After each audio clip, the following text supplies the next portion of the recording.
Hello दोस्तों, बैलिज्म academy YouTube channel में आपका फिर से बहुत बहुत स्वागत है। दोस्तों, आज के इस वीडियो में हम मोस्ट इम्पॉर्टेंट क्वेश्चंस को सॉल्व करने वाले हैं जो कि आपके यूपी टेट, सुपर टेट, साथ ही साथ आपके लेखपाल एग्जाम के लिए मोस्ट इम्पॉर्टेंट है। दोस्तों, इस वीडियो में मैंने सारे क्वेश्चन सेलेक्टेड लिए हैं जो कि आपके सिलेबस पर बेस्ड होंगे, साथ ही साथ आपके प्रीवियस ईयर क्वेश्चन पर बेस्ड होंगे। तो वीडियो को ध्यान से देखिएगा और वीडियो के लास्ट मुझे जरूर बताइएगा कि आज के इस वीडियो में आपके कितने क्वेश्चन सही हुए। तो बिना देरी करते हुए चलिए शुरू करते हैं सबसे पहले क्वेश्चन से। सबसे पहला क्वेश्चन है, वलय युक्त ग्रह का नाम कौन सा है? ऑप्शन आपके सामने शुक्र, ऑप्शन बी मंगल, ऑप्शन सी बृहस्पति या फिर ऑप्शन डी शनि।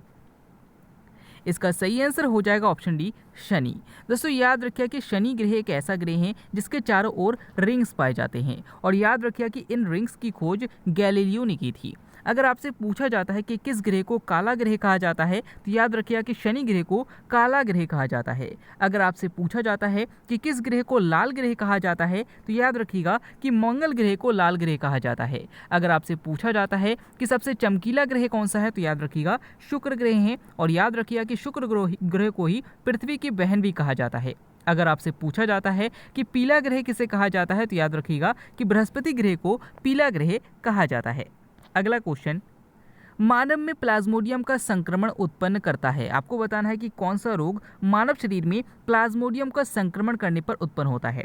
ऑप्शन आपके सामने influenza, option B typhoid, option C tetanus या फिर ऑप्शन डी मलेरिया। इसका सही आंसर हो जाएगा ऑप्शन डी मलेरिया। दोस्तों, याद रखिए कि ये क्वेश्चन आपसे दो टाइप से पूछा जा सकता है कि सबसे पहले कि मलेरिया रोग का वाहक क्या है तो याद रखिएगा कि जो मादा एनाफिलीज मच्छर है ये मलेरिया रोग की वाहक होती हैं और जो प्लाज्मोडियम है इसके संक्रमण से मलेरिया रोग फैलता है। तो याद रखिए कि दोनों क्वेश्चन अलग है। अगला क्वेश्चन, केसर उत्पादक एकमात्र राज्य कौन सा है? यानी कि एकमात्र राज्य कौन सा है जिसमें केसर का उत्पादन किया जाता है? ऑप्शन आपके सामने Andhra Pradesh, option B Jammu Kashmir, option C Maharashtra या फिर ऑप्शन डी मध्य प्रदेश। इसका सही आंसर हो जाएगा ऑप्शन बी जम्मू कश्मीर। दोस्तों, याद रखिए कि जम्मू कश्मीर एकमात्र ऐसा राज्य है जिसमें केसर का उत्पादन किया जाता है। अगला क्वेश्चन, भारत में प्रथम लोकपाल बिल किस वर्ष पारित किया गया? ऑप्शन आपके सामने है 2010, ऑप्शन बी 2012, ऑप्शन सी 2013 या फिर ऑप्शन डी 2014। इसका सही आंसर हो जाएगा ऑप्शन सी 2013। दोस्तों, याद रखिए कि लोकपाल बिल जो है वो 2013 में पारित किया गया था। अगर आपसे पूछा जाता है कि वर्तमान में लोकपाल कौन है तो याद रखिएगा पिनाकी चंद्र घोष है। अगला क्वेश्चन, ग्रीन पीस इंटरनेशनल का मुख्यालय कहाँ पर स्थित है? ऑप्शन आपके सामने है Amsterdam, option B London, option C Paris या फिर ऑप्शन डी कोपेनहेगन।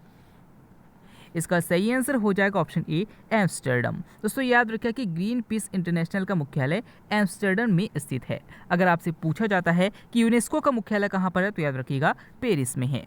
अगला क्वेश्चन, पुस्तक गुलामगिरी के रचनाकार कौन है? ऑप्शन आपके सामने है doctor Bhimrao Ambedkar, option B Jagjivan Ram, option C Jyotiba Phule या फिर ऑप्शन डी काशीराम।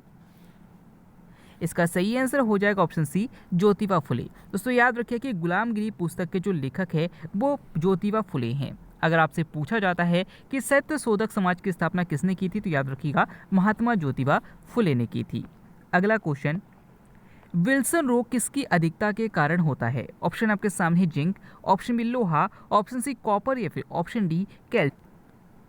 इसका सही आंसर हो जाएगा ऑप्शन सी कॉपर। दोस्तों, याद रखिए कि मानव शरीर में कॉपर की अधिकता हो जाने पर विल्सन रोग हो जाता है।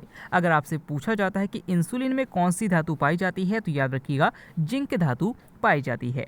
अगला क्वेश्चन, कौन सा धातु विद्युत का सर्वोत्तम चालक है? यानी कि किस धातु में विद्युत का चालन सबसे अधिक होता है? ऑप्शन आपके सामने चांदी, ऑप्शन बी तांबा, ऑप्शन सी एल्यूमिनियम या फिर ऑप्शन डी लोहा।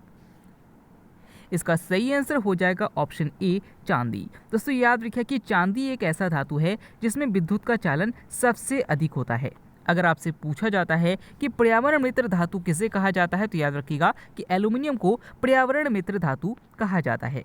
अगला क्वेश्चन, भारत संयुक्त राष्ट्र संघ का सदस्य कब बना? ऑप्शन आपके सामने 1945, ऑप्शन बी 1947, ऑप्शन सी 1949 या फिर ऑप्शन डी 1951।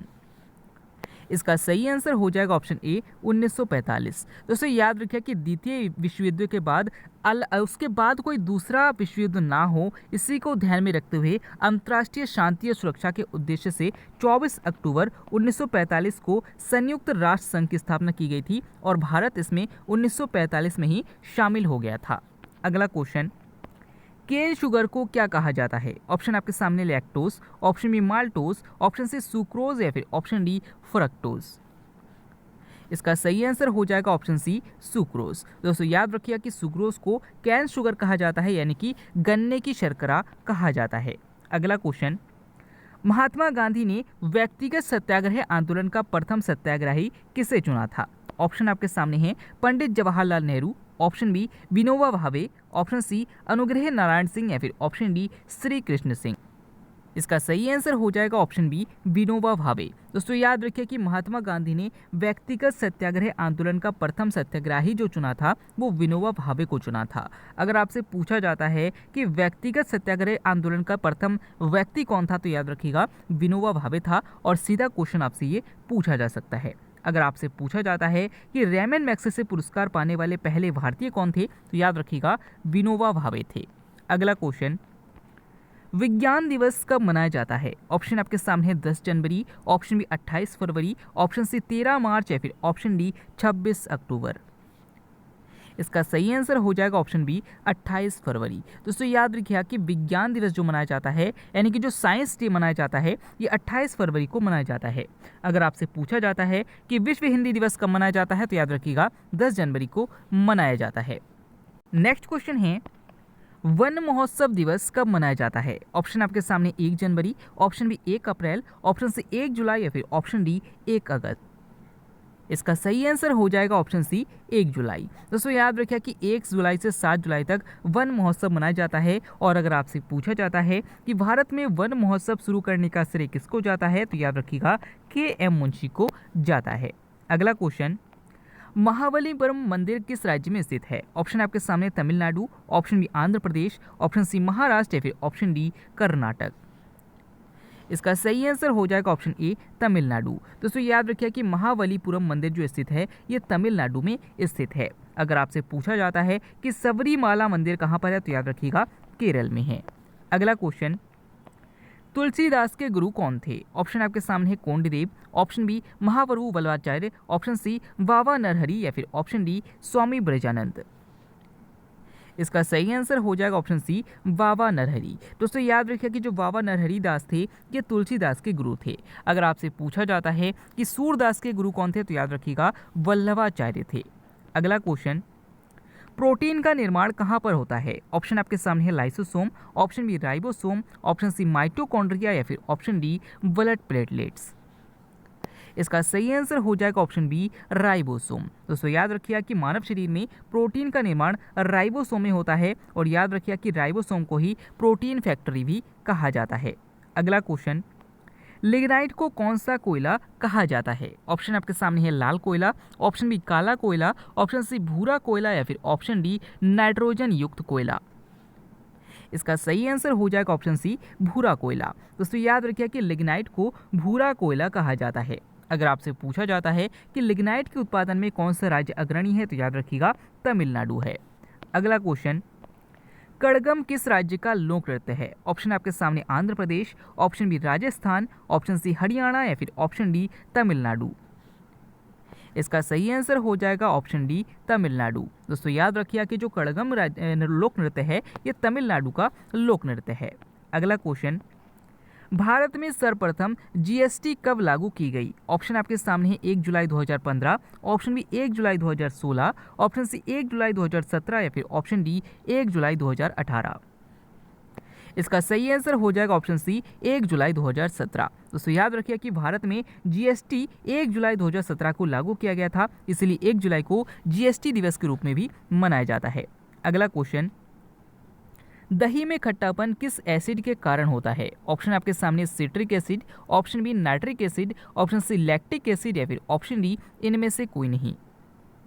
इसका सही आंसर हो जाएगा ऑप्शन सी लैक्टिक एसिड। दोस्तों याद रखिए कि जो दही का खट्टापन होता है वो लैक्टिक एसिड के कारण होता है। और अगर आपसे पूछा जाता है कि नींबू का खट्टापन किसके कारण होता है तो याद रखिएगा सिट्रिक एसिड के कारण होता है। अगला क्वेश्चन, इलाहाबाद स्तंभ शिलालेख को किसने लिखा था? ऑप्शन आपके सामने Dharmapal, option B Samudragupta, option C Harishena या फिर ऑप्शन डी इनमें से कोई नहीं। इसका सही आंसर हो जाएगा ऑप्शन सी हरिशेन। दोस्तों याद रखिए कि इलाहाबाद स्तंभ जिसे प्रयाग प्रशस्ति कहा जाता है, याद रखिएगा कि इसे हरिशेन ने लिखा था। अगला क्वेश्चन, संसार में सबसे तेजी से बढ़ने वाला पौधा कौन सा है? ऑप्शन आपके सामने शीशम, ऑप्शन बी बरगद, ऑप्शन सी पीपल या फिर ऑप्शन डी बांस। इसका सही आंसर हो जाएगा ऑप्शन डी बांस। दोस्तों याद रखिए कि बांस एक ऐसा पौधा है वो जो कि सबसे तेजी से बढ़ता है। अगर आपसे पूछा जाता है कि सबसे लंबा वृक्ष कौन सा है तो याद रखिएगा यूकेलिप्टस है। अगला क्वेश्चन, ईसीजी जांच किससे संबंधित है? ऑप्शन आपके सामने मस्तिष्क, ऑप्शन बी फेफड़ा, ऑप्शन सी आंख या फिर ऑप्शन डी किडनी। इसका सही आंसर हो जाएगा ऑप्शन सी आंख। दोस्तों याद रखिए कि जो ईईजी होता है ये आंख से संबंधित होता है और जो ईसीजी होता है यानी कि इलेक्ट्रोकार्डियोग्राफ होता है ये हृदय से संबंधित होता है। तो दोनों में कन्फ्यूजन हो सकता है। याद रखिए कि ईईजी अलग है और ईसीजी अलग है। अगला क्वेश्चन, शांति स्वरूप भटनागर पुरस्कार किस क्षेत्र में दिया जाता है? ऑप्शन आपके सामने विज्ञान, ऑप्शन बी साहित्य, ऑप्शन सी चिकित्सा या फिर ऑप्शन डी शांति। इसका सही आंसर हो जाएगा ऑप्शन ए विज्ञान। दोस्तों याद रखिए कि जो शांति स्वरूप भटनागर पुरस्कार है ये विज्ञान के क्षेत्र में दिया जाता है। अगर आपसे पूछा जाता है कि कलिंग पुरस्कार किस क्षेत्र में दिया जाता है तो याद रखिएगा विज्ञान के क्षेत्र में ही दिया जाता है। अगला क्वेश्चन, अमीर खुसरो का उपनाम क्या था? ऑप्शन आपके सामने है गरीब नवाज, ऑप्शन बी कलंदर, ऑप्शन सी शेखो बाबा या फिर ऑप्शन डी तोताए हिंद। इसका सही आंसर हो जाएगा ऑप्शन डी तोताए हिंद। दोस्तों याद रखिए कि अमीर खुसरो को तूतीय हिंद के रूप में भी जाना जाता है और याद रखिए कि हिंदी खड़ी बोली का जनक अमीर खुसरो को ही कहा जाता है। अगला क्वेश्चन,